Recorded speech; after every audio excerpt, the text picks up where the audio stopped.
UP में 2027 के लिए बिछ रही सियासी बिसात पर एआईएमआईएम के मुखिया अजदुद्दीन ओवैसी अब मुख्यमंत्री योगी को चैलेंज कर रहे हैं। रामपुर की जौहर यूनिवर्सिटी के खिलाफ होने वाले बुलडोजर एक्शन को लेकर ओवैसी मुस्लिमों के सेंटिमेंट्स भड़का रहे हैं ताकि यूपी चुनाव में मुस्लिम वोटों की फसल काट सके। इसकी मिसाल सहारनपुर में देखने को मिली, जब आंकड़ों की बाजीगरी के सहारे ओवैसी मुख्यमंत्री योगी के बुलडोजर को चैलेंज करते दिखे।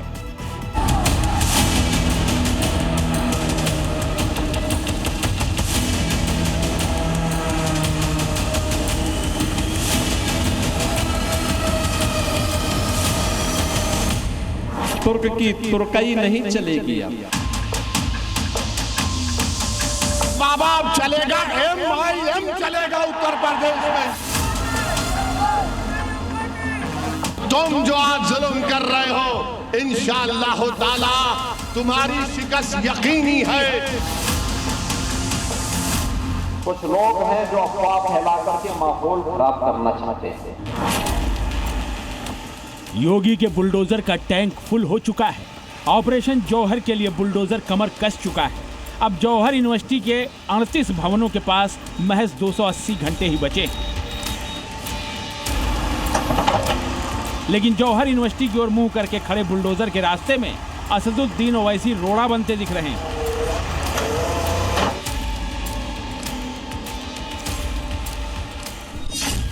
सरकार जहां जौहर यूनिवर्सिटी के खिलाफ बुलडोजर एक्शन को कानून के दायरे में बता रही है, तो वहीं ओवैसी इस फैसले को सरकार की तानाशाही करार देकर चुनौती दे रहे हैं। ओवैसी जौहर यूनिवर्सिटी में होने वाले बुलडोजर एक्शन को मजहब पर हमला बताकर मुस्लिम सेंटिमेंट्स भड़काने में जुट गए हैं। ये बात लोगों के सामने आ गई कि मस्जिद को रोकना है जाने से, मदरसे में नहीं जाना इल्म हासिल करने के लिए, हिजाब नहीं पहनना, सर पे टोपी दाढ़ी नहीं रहना, कॉलेज जाकर तालीम हासिल नहीं करना। ये हुकूमत बीजेपी आरएसएस का एजेंडा ये है कि हमको हर दरवाजा हमारा बंद कर दिया जाए। सवाल ये है कि मुस्लिमों की भावनाओं से खेल रहे ओवैसी क्या नहीं जानते कि जौहर यूनिवर्सिटी के खिलाफ बुलडोजर एक्शन की नौबत क्यों आई? उन्हें जानना चाहिए कि यूनिवर्सिटी पर किसानों की जमीन कब्जाने का आरोप है, यूनिवर्सिटी पर सरकारी जमीनों के कब्जे का आरोप है, यूनिवर्सिटी के निर्माण में सरकारी पैसों के इस्तेमाल का आरोप है, यूनिवर्सिटी के खिलाफ मनी लॉन्ड्रिंग का केस दर्ज हो चुका है, कंस्ट्रक्शन स्वीकृत नक्शे के हिसाब से न करने का आरोप है। आरोप तो ये भी है कि कैंपस में बनी उमर और नाखुदा मस्जिदें भी अवैध तरीके से बनाई गई हैं। यही वजह है कि रामपुर प्रशासन ने यूनिवर्सिटी प्रशासन को बुलडोजर एक्शन का नोटिस थमा दिया है, लेकिन ओवैसी को अवैध निर्माण नहीं बल्कि उसके खिलाफ हो रहा एक्शन जुल्म नजर आ रहा है। याद रखो, तुम्हारा जुल्म है, वो इंशाअल्लाह ताला खत्म होकर रहेगा। किसी शायर ने अच्छा कहा, जुल्म फिर जुल्म है, बढ़ता है तो मिट जाता है, खून फिर खून है तो टपकेगा तो जम जाएगा बाबा।